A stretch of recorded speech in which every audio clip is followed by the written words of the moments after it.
Hola, buenas tardes a todos y a todas. Desde Malva queremos darles la bienvenida a esta charla que tiene como objetivo conversar sobre el nuevo recorrido de la exposición Arte Latinoamericano 1900-1970, en una fecha que además es muy importante para nosotros porque es el 17 aniversario de Malva. Junto con esta exposición, el museo editó un catálogo que estará a la venta a partir de octubre en la tienda, que da cuenta de la nueva apuesta y además reúne por primera vez una selección de fichas bibliográficas de las obras del museo, resultado de un proyecto de investigación de la colección iniciado y dirigido por Agustín Pérez Rubio en 2015, que hasta ahora solo era accesible en la web. En el día de hoy, como les decía, participarán de esta conversación Victoria Giraudo, jefa de curaduría de Malva, quien está a cargo además de esta nueva apuesta, en diálogo con Ricardo Esteves, que también nos acompaña y es coleccionista de arte latinoamericano, y Eduardo Costantini, fundador y presidente de Malva. Alicia de Arteaga, periodista y crítica de arte, además de amiga de la casa desde sus inicios, moderará la conversación. Muchísimas gracias a todos y los dejo con Alicia.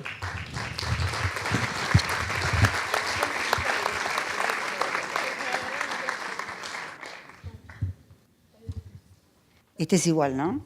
Bueno, buenas tardes a todos. Muchísimas gracias por estar acá. Como amiga de la casa, estoy hablando ahora. Es un placer inmenso, debo decir, celebrar los 17 años de Malva, porque realmente yo lo vine a hacer a Malva y más que eso, debo decir que vine a hacer la colección Costantini y he vivido muchas de las experiencias más fantásticas de mi vida periodística en torno de esta colección que yo considero es única.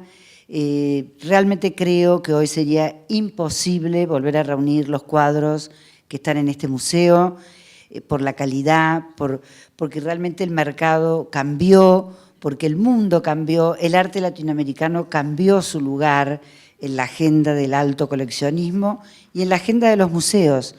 Realmente creo que Eduardo Costantini tuvo una enorme visión al comprar estas pinturas y cuadros y esculturas cuando todavía se podía. O sea, yo creo que el Frida, el Tarsila, el María Martins, el Portinari, los Petoruti serían imposibles de reunir hoy.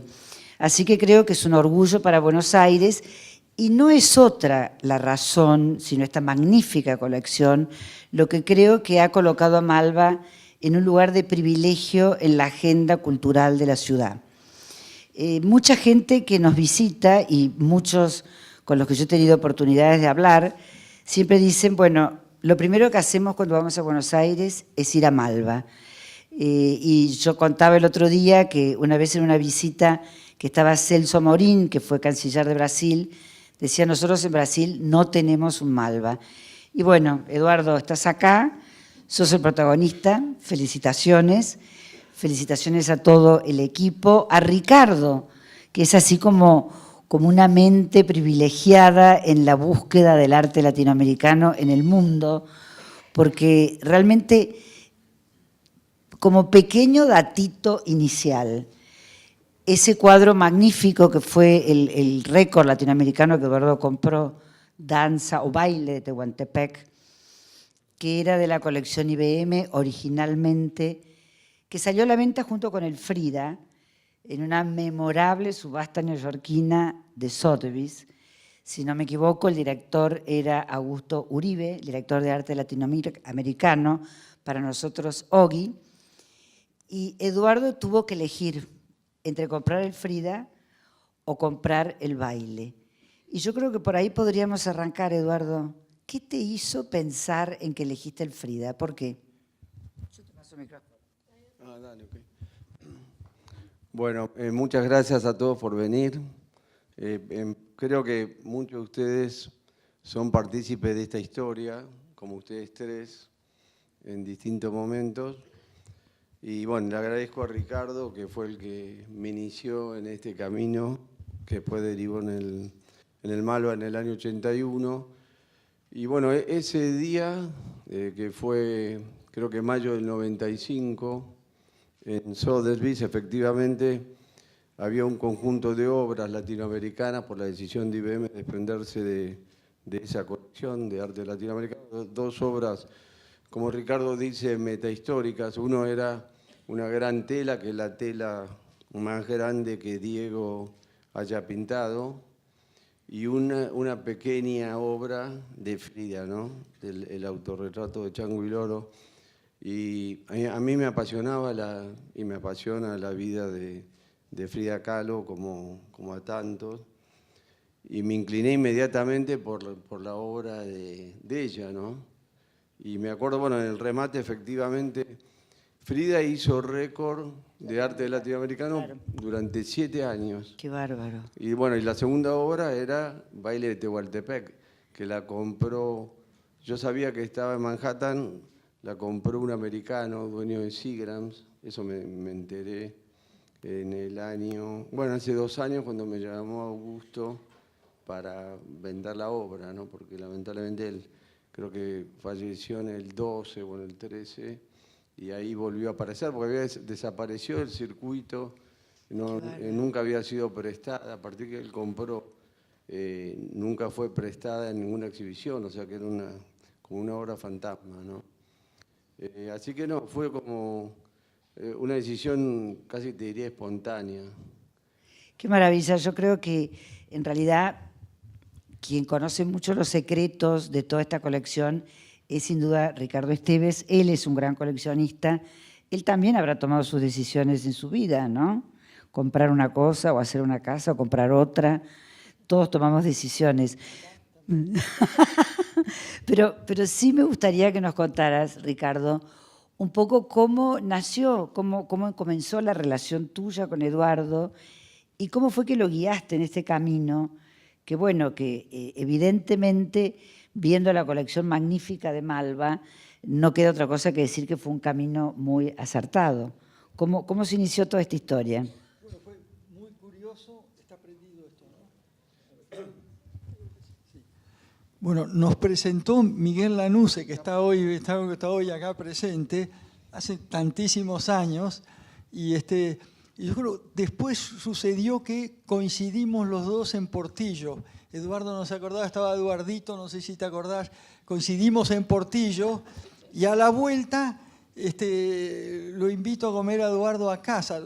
Nosotros vivíamos acá en Aguado, ¿te acordás? En la curva, una cosa así. Viene Eduardo y al poco tiempo viene otra vez y me dice, bueno, si alguna vez te topás con un cuadro como estos que tenés y no los vas a comprar vos, por favor avísame.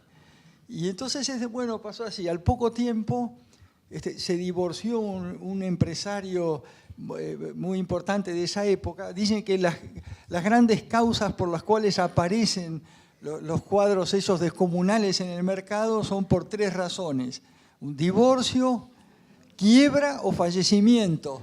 En este caso fue un divorcio y entonces hubo un lote de Sul Solar maravillosos. Ahora alguien que estaba también ligado a la nieve, curiosamente. Sí, exactamente. Hablando de Portillo. Así es. Y entonces esa yo creo que fue una de las primeras compras, una compra importante, ¿no, Eduardo? Sí, primero compramos 7 de Jules y después agregamos 6 más. Compramos 13 y después compramos 4 más. Y bueno, creo que Malva hoy tiene 18 obras de Jules, vi en sala, ¿no? Ahora le vamos a dar la palabra a Victoria Giraudo, que un poco para iniciarnos en este camino que lo vamos a descubrir personalmente todos cuando subamos a ver lo que se llama la nueva colgada de la colección. O sea, la colección tiene las posibilidades de distintas miradas curatoriales y en este caso Victoria ha puesto la suya con la mirada, por supuesto, rectora de los 2 señores que nos acompañan acá y quiero que nos cuentes un poco, Vicky, por dónde va la cosa, que yo ya sé que abrimos, en realidad te dije que con el Rivera cubista, pero me corregiste que antes está el Sáez afuera del uruguayo, pero bueno, el retrato cubista de Rivera, de Ramón Gómez de la Serna, para mí es un cuadro magnífico. Pero contanos un poco cuál es el criterio que guió esta selección, esta colgada. Sí, nosotros, en realidad para mí el primer pensamiento a nivel curatorial No, está bien, pero un poquito más cerca. El primer pensamiento curatorial para mí lo tuvieron Eduardo y Ricardo en esa estrategia de comprar y de armar una colección, ¿no? Porque no compraron al azar, sino que compraron justamente esos conjuntos. Y lo primero que conversamos con Eduardo en torno a hacer una nueva muestra de colección era justamente pensar cuáles son las obras claves de la colección y qué es lo más representativo del arte latinoamericano.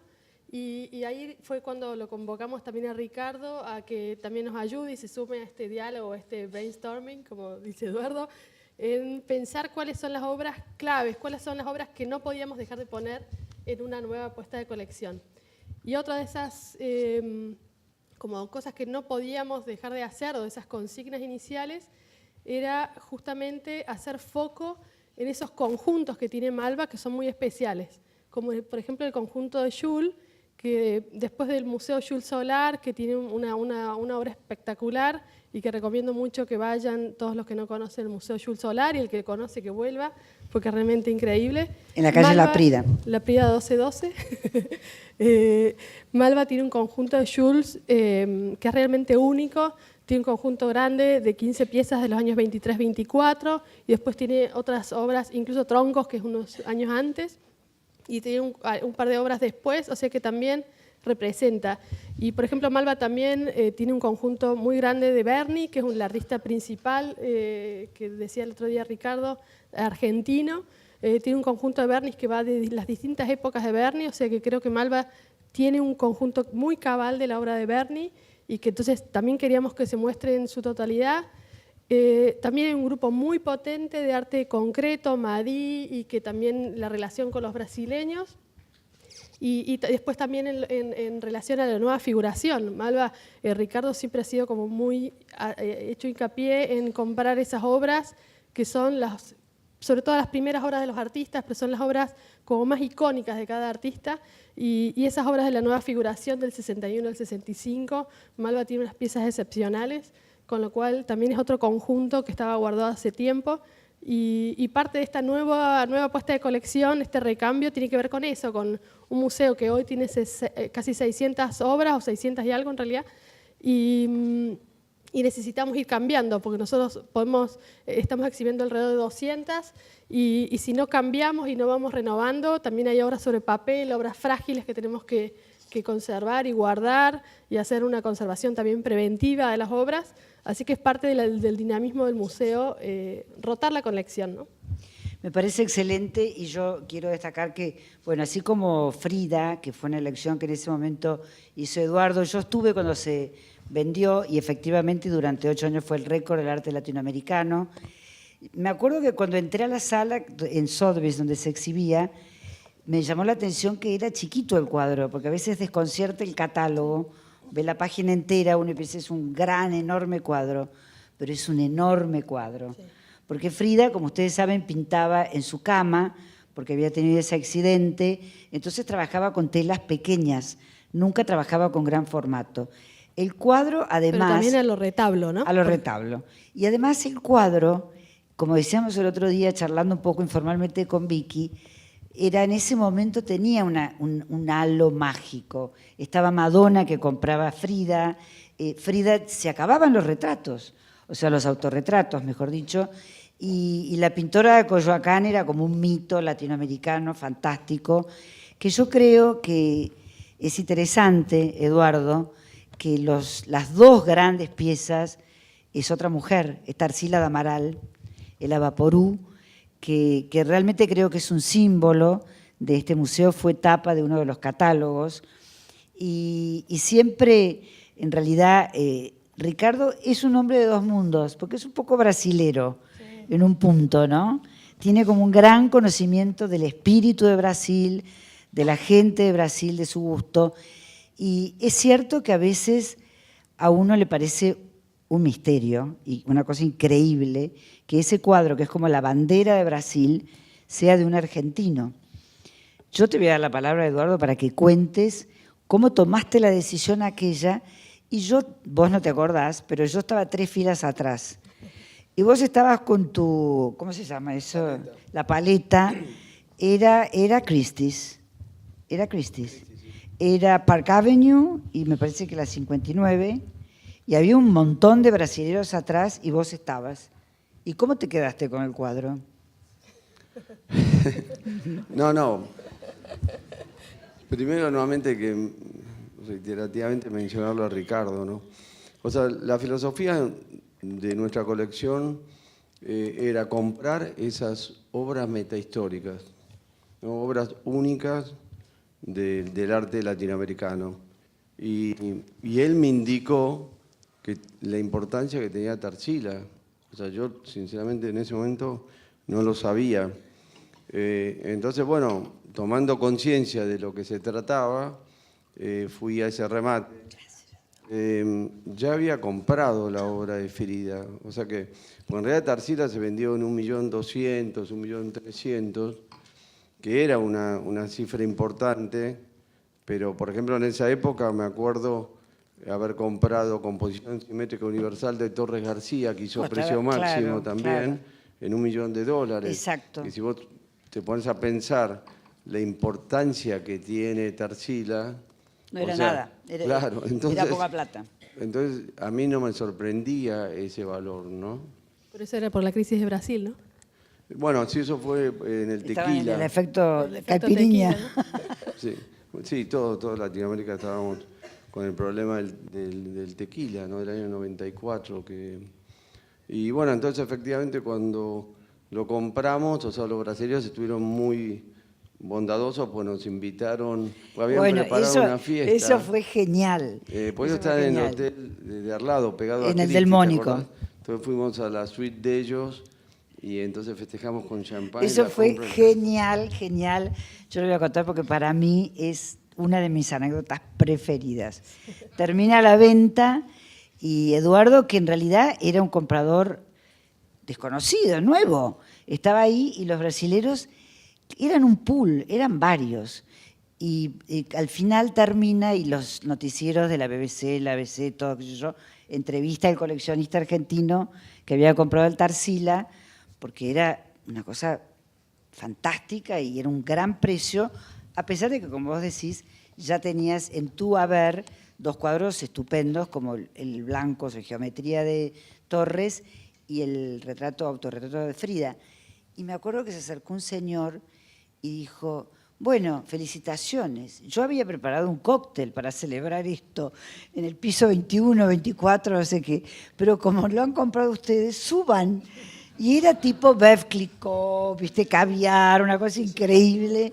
Y ahí subimos todos los argentinos, muy brasilero, y todos los argentinos con Eduardo a la cabeza festejando esa compra que bueno, para cerrar la anécdota, hace unos años Dilma Rousseff hizo una gran exposición en el Palacio de Planalto, en Brasilia, y cuando asumió ella. Exactamente, y pidió el cuadro, y yo no sé si vos no fuiste courier, o tuviste cerca. Fue Cintia Mesa, que fue en el, ¿cómo se llama el avión ese que va despacito? Un Hércules. En el Hércules. Un avión militar, un Hércules. Sí. Esos son los brasileños. En realidad Angie fue de courier para las Olimpiadas, que lo volvieron a pedir, y le pusieron un vidrio a prueba de balas por las dudas. Yo creo que en realidad aquel grupo de brasileros que no lo compró, hasta el día de hoy estarán arrepentidos, ¿no? Ricardo, bueno, contá tu parte. Bueno, hubo una anécdota muy graciosa que pasó, yo diría, como en 2005, 2006. Vinieron a verlo a Eduardo, pidieron para reunirse con él unos empresarios brasileños muy importantes, tal y tal, y cuando lo ven, le dicen, venimos a hacerle una oferta de $30 millones por el Tarsila. Y entonces, en fin, qué sé yo, Eduardo dijo, no vendo, mire, no tomen decisión, piénselo y mañana volvemos. Volvieron al día siguiente y Eduardo le dice, miren, estuve pensando, no lo vendo, ¿no?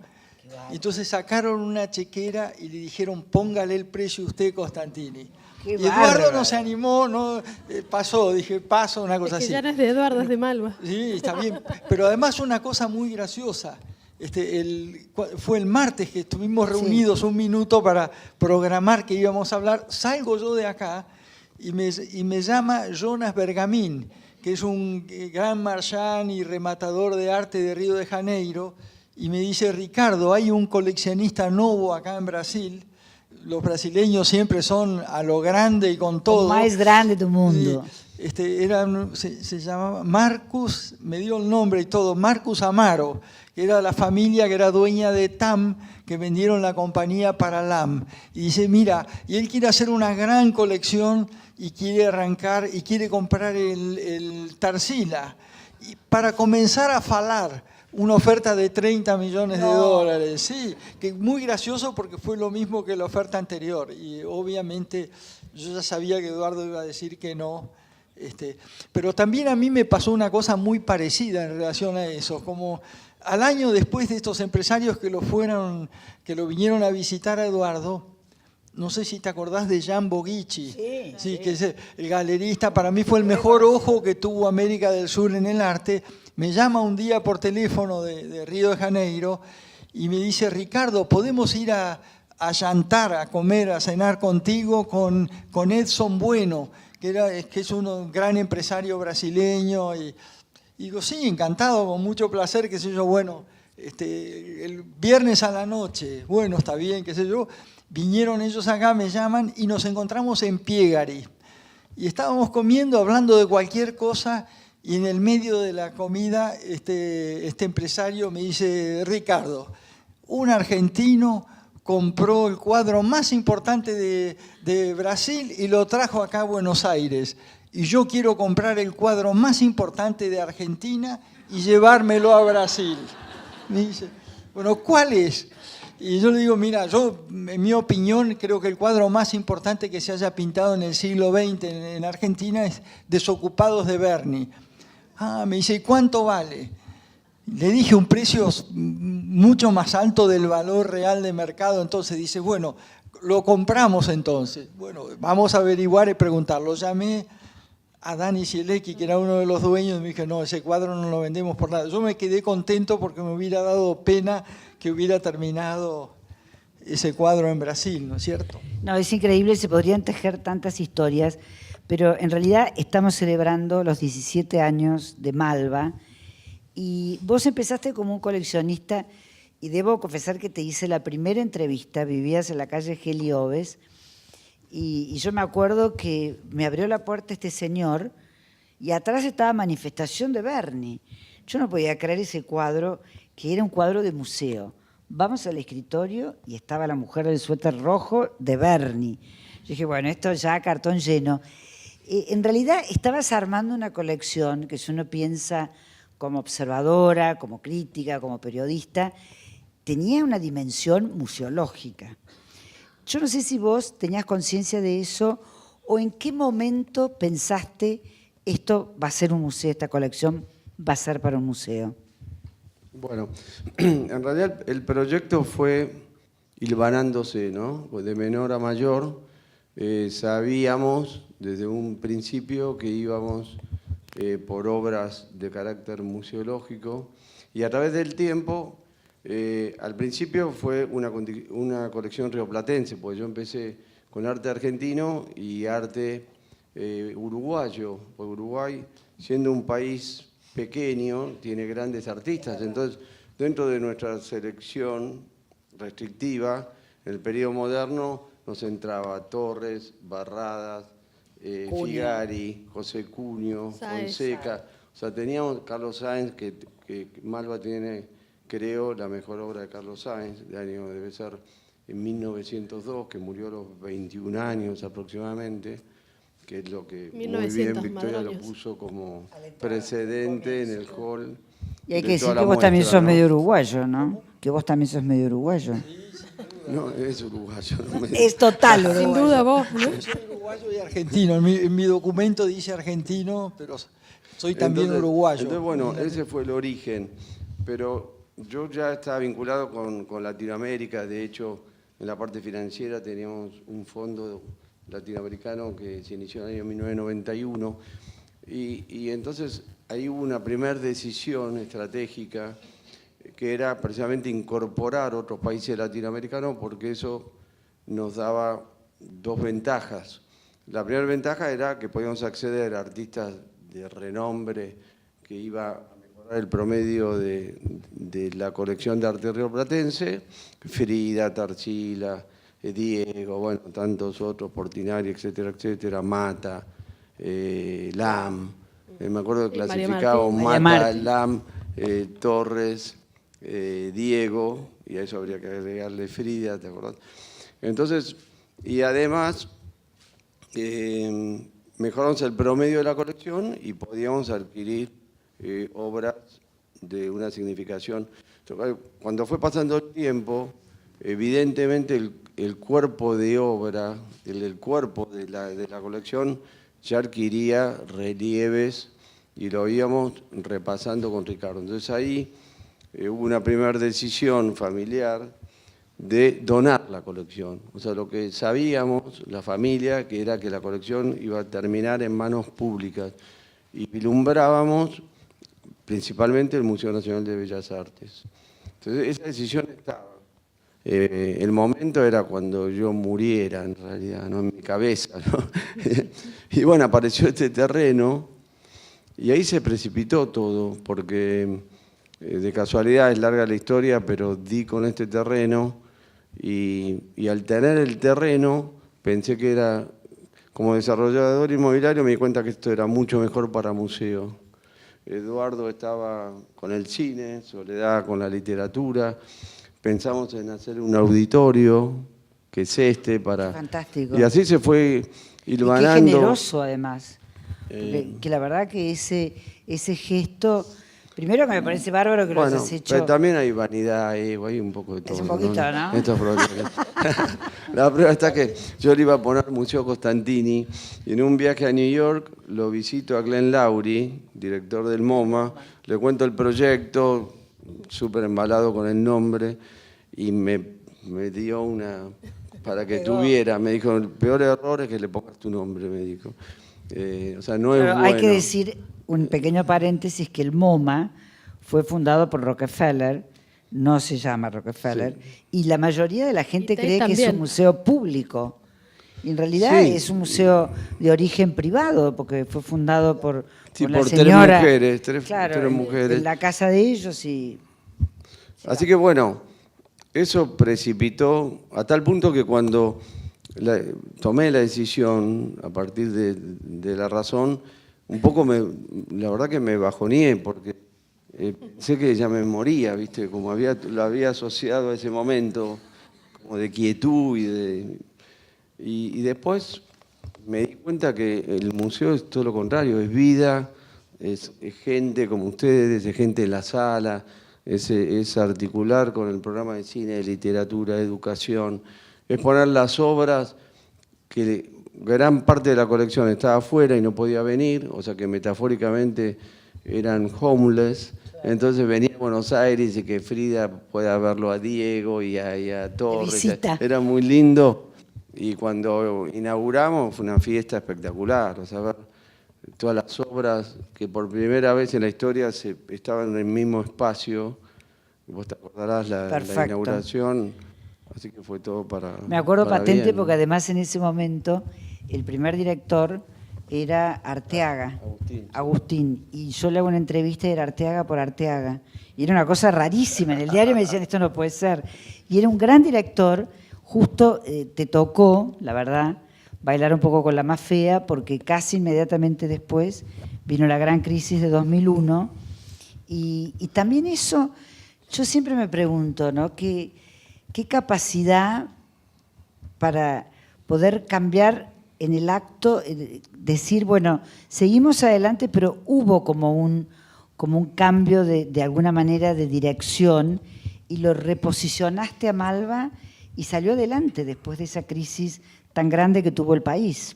Ahí entró Pacheco. Por eso digo, hubo como un reposicionamiento y un pequeño, twist en el rumbo, pero que fue genial. Bueno, en realidad hubo una búsqueda de un director con una agencia internacional que no recuerdo el nombre, y llegamos a una terna donde estaba Agustín Arteaga, Marcelo Pacheco, que le estaba al alcance de la mano, y podía ir a buscar por todo el mundo y lo teníamos. Marcelo había curado las muestras de Bellas ¿Cómo? Artes, Marcelo también había curado las muestras de Bellas Artes y de Río, ¿no? De la colección. De la colección. No. Y bueno, y Agustín, que muy buena persona, el dólar pasó de 1 a 4, entonces digo, mira Agustín, estás totalmente desfasado, ¿por qué no resignás un poco? Total vas a gastar menos en pesos, y me sacó corriendo, ¿no? Pero me dijo, no, yo prefiero irme, etcétera. Pero quedamos tan bien con Agustín que ahora él fue hace poquito director del Museo Nacional de Bellas Artes de México y establecimos contacto con ellos y llevamos la muestra gracias a Agustín fue la muestra de México, ¿no? La de Munal. No, pero la muestra del modernismo mexicano. Por eso, la muestra del modernismo mexicano en realidad se dio a raíz de un contacto, o sea, yo seguí en contacto con Agustín, porque yo en realidad entré a Malva como secretaria de Agustín, así que tuve muy buena onda con Agustín. Y seguimos en contacto y después no me acuerdo dónde me lo encontré. Y él vino acá a Buenos Aires, él nos vino a pedir las obras para la muestra que él estaba armando de modernismo mexicano en Gran Palais, en París. Entonces Malva también le prestó el Diego Rivera y el Covarrubias, el Gershwin. Y entonces ahí empezamos a hablar con Agustín de la idea de traer el modernismo acá. Y Agustín estaba en ese momento hablando con la gente de Pinacoteca porque quería llevar arte brasileño a Munal, a México.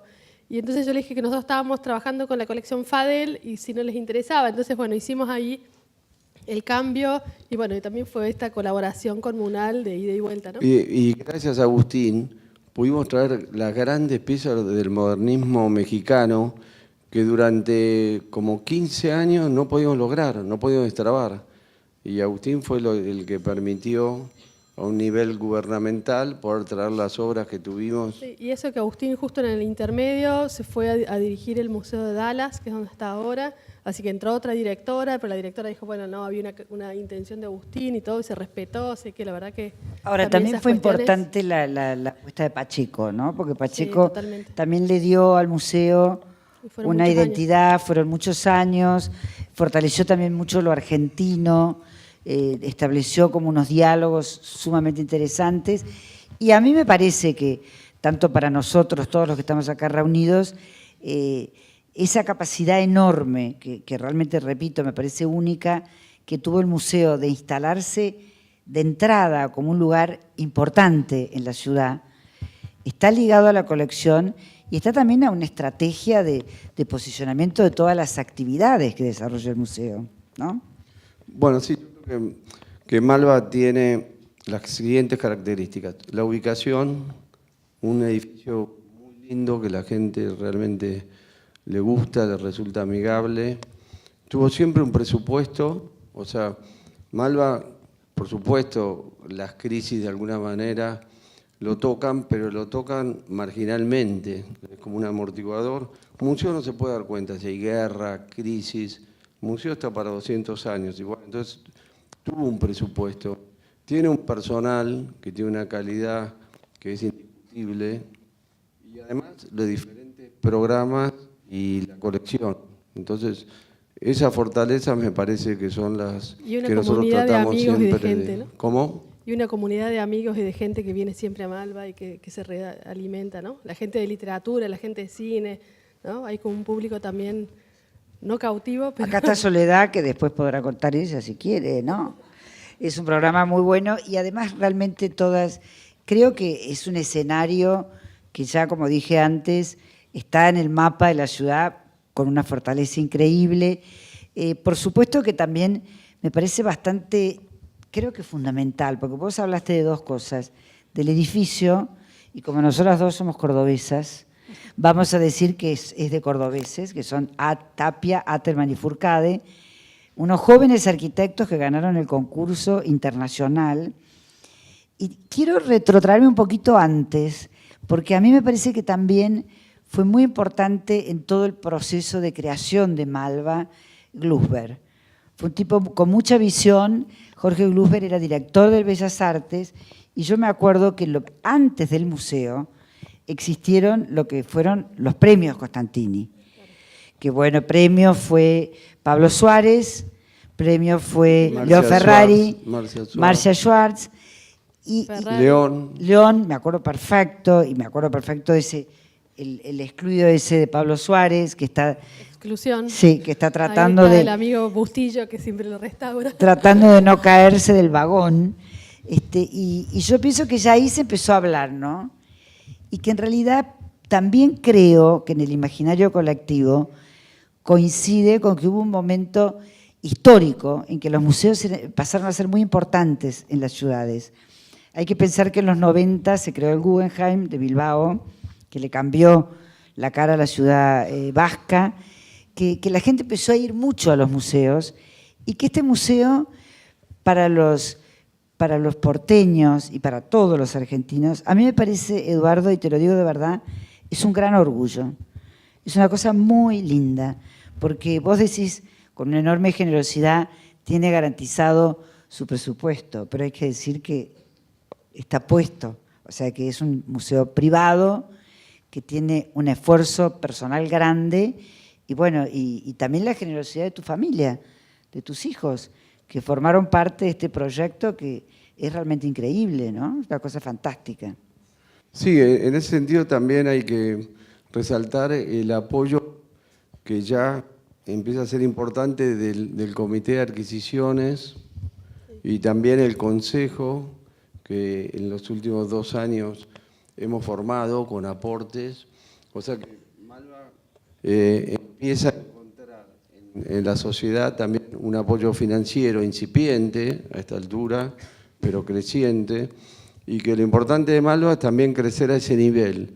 Entonces que haya muchas familias con poder adquisitivo, poder de funding, como se dice, y entonces que a través de esos aportes se empiece a tener un poder político dentro de Malva, después, a medida que pase el tiempo, peso relativo de la familia, y poder llegar a modelos como el del MoMA, que no depende solamente de esas 3 familias originales, sino que está totalmente basado en múltiples aportes de familias, artistas, empresas, sí. Y eso es lo que... De hecho, la colección, que inició como un conjunto que realmente es único, y es un lujo por trabajar con la colección, fue creciendo a lo largo de estos 17 años, y también eso gracias al Comité de Adquisiciones, a los programas que se hacían al principio, que Pacheco impulsó lo de arte argentino contemporáneo cuando no había tantos fondos. El Comité de Adquisiciones permitió la compra de obras como, por ejemplo, el mural de Berni, Forner, el Oloso de Vila, que están expuestos. Y también hemos recibido muchas donaciones que yo creo que agradecer, ¿no es cierto?, como el conjunto que donó Garavito. Y este año yo quiero agradecer particularmente a Mario Kierhofe, que nos donó la obra de Penalba, que es una obra... que es estupenda.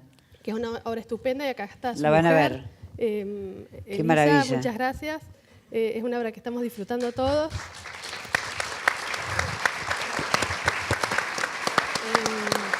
Bueno, a Mario nosotros lo conocimos con la exposición de Penalba y realmente Mario fue un señor, ¿no? No, la verdad que es buenísimo porque, Ricardo, vos que sos un conocedor de toda la escena global del arte, es cierto que en Argentina no hay una tradición filantrópica como hay en los Estados Unidos. Todos saben que las escaleras del Met están escoldadas por 2 paredes donde están los nombres de todos los benefactores del museo, y también en la entrada del MoMA están los nombres de la gente que apoya el museo. ¿Vos qué pensás de esta relación de la gente, de los ciudadanos, de las familias, como muchas veces dice Eduardo, respecto del museo? ¿Cuál sería la dirección que te imaginás? Bueno, yo diría que este es un tema muy largo para tratarlo. Yo creo que la Argentina era un país que tenía una tradición fuertísima de filantropía. Si uno recorre todo el país, los grandes sanatorios, fueron donados por familias argentinas, las grandes iglesias y todo lo demás. Lamentablemente, a mediados del siglo pasado, ocurrió un fenómeno histórico-político donde la política y el Estado tergiversó todo el plano, tuvo muchos celos de que familias argentinas y familias tradicionales hicieran filantropías. Entonces el Estado usurpó presionó a empresas, presionó a familias y empezó a hacer filantropía desde el Estado en torno a ciertas figuras y a partir de ese momento hubo una ruptura en la filantropía de Argentina. Yo diría que el primer gran episodio de filantropía que hubo muy poco desde entonces, es la familia Pérez Compán que hizo esa donación tan impresionante del hospital y todo lo demás, y el caso de Eduardo con este museo, ¿no?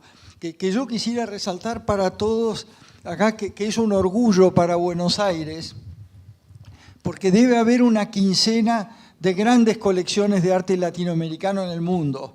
En Texas hay 4, el Museo de Austin, el Museo de Houston, el de Dallas, en fin, 3 o 4, después Cisneros, ¿no? La colección Cisneros. En Los Ángeles, después la colección de arte latinoamericano del MoMA de Nueva York, del Museo del Barrio. Después en Europa está la Tate, tiene una muy buena colección de arte latinoamericano, el Pompidou también, el Reina Sofía de España, la Daros en Zúrich, y 2 colecciones que todavía son itinerantes, pero que son muy buenas y muy fuertes, que son las de Patti y Ela Cisneros, que por ahora son itinerantes, pero en algún lugar van a estar. Pero curiosamente, todas estas grandes colecciones están en el hemisferio norte. Digamos, de Estados Unidos al sur no hay absolutamente ninguna gran colección de arte latinoamericano. Y sin embargo, esta colección está, que Eduardo no lo puede decir por una cuestión de, pero yo sí lo puedo decir, está en un escalón más arriba de todos estos, porque reúne piezas históricas, piezas descomunales que estuvieron a la venta en una oportunidad y que hoy sería imposible comprar, porque si hoy saliera Tarsila a la venta habría 20 brasileros que estarían dispuestos a pujar con más energía tal vez que cualquier argentino nosotros acá. Y es, por ejemplo, el caso del MoMA de Nueva York. A mí me gusta mucho el arte moderno, por eso para mí el MoMA es el mejor museo del mundo, ¿no? Yo soy un fanático del MoMA. El MoMA entre 1906 y 1950 tiene todo, las piezas icónicas de cada periodo. Por supuesto, empezando con el famoso Picasso, las Damoiselles d'Avignon, los de Quirico, los Mondrian, lo que quieran, tiene las piezas más importantes. Y entonces ningún otro museo del mundo puede competir con el MoMA, ninguno se le acerca. Ahora, en las colecciones desde 1960 a hoy, la colección del MoMA y la de la Tate no tiene nada que envidiarle. Y hay 2 o 3 grandes colecciones de arte más bien contemporáneo en Alemania y en otros, en fin, la del Pompidou, la de varios lugares, también en Estados Unidos, en otros lugares que están a la par del MoMA. Sin embargo, lo que lo ubica al MoMA 5 escalones más arriba es ese periodo entre 1906 y 1950, donde tiene lo mejor de lo mejor. Y entonces, y lo mismo pasa en el coleccionismo de arte latinoamericano. El Museo de Houston es fuertísimo en arte geométrico porque compró la colección Lerner de Brasil, son fuertísimos en algunos campos, pero cuando quieren entrar sus raíces en la historia, no pueden comparar con lo que es la colección que vos armaste. La colección de Malva es muy fuerte en la modernidad hasta los años 60, sobre todo, que es lo que decidimos mostrar, ¿no? Bueno, yo creo que más allá de que podríamos seguir conversando toda la tarde, está llegando la hora 7, las 19, que creo que ha llegado el momento de que vayamos a ver esa colgada. Decir, por supuesto, que como decíamos así informalmente con Eduardo, a veces hay casualidades, a veces hay oportunidades, el asunto es saber verlas. Y yo creo que, como decía Ricardo, no se puede volver a comprar el Tarsila, no se puede volver a comprar el Frida. Están acá, están en este museo que además es un lugar tan agradable, tan lindo para recorrer, para visitarlo. Hace poco hicieron una especie de puesta a punto de la planta baja o la entrada y por supuesto que llegará algún momento, yo hago votos, es mi expresión de deseos, de que se cumpla la ampliación bajo la Plaza Perú. Yo sé, Eduardo, que vos estás siempre con proyectos. Me gustaría un poco que cerraras este encuentro, que dijeras cómo te imaginás de acá para adelante, cómo sigue la historia, tu imagen, cómo ves el futuro de Malva y cómo ves esto que ha ido 17 años en crecimiento, con éxito, y todos sentimos una enorme gratitud. Bueno, me parece que hay que seguir en esta misma línea. O sea, este es un proyecto a muy largo plazo, o sea, seguir construyendo, sobre todo en la base que te decía antes, ¿no? En la sociedad pudiente que se acerque a Malva, modificar los estatutos realmente, que tengan voto en el Consejo, que entonces que se cree una gobernanza donde la familia vaya teniendo menos peso. Me parece que eso es muy importante. Malva también tiene un endowment de parte mía que le garantiza muchos años de financiación, y yo ya lo he dicho con relación a la ampliación de Malva, la familia pondría el 50% del costo de esa ampliación, que serán unos 10 millones de dólares. Creo que tenemos que trabajar un poco más en lo que te dije recién para darle sustentabilidad, factibilidad al funding de esos 5 millones de dólares. Y después también tenemos la asignatura pendiente del nombramiento del director artístico y un director corporativo, que lo tenemos en la agenda, no nos hemos olvidado para nada. Tenemos mucha paciencia, pensamos estratégicamente, estamos en crisis, Malva continúa y va a seguir continuando y disfrutándolo. Me encanta porque lo decís con una sonrisa que ya estamos todos convencidos. Bueno, la verdad que muchísimas gracias, Ricardo, muchísimas gracias, Vicky, y los invito a todos, porque me ha tocado hacer como coordinadora este encuentro, hacemos todos un aplauso estilo Mirta Legrand y vamos a ver la colección.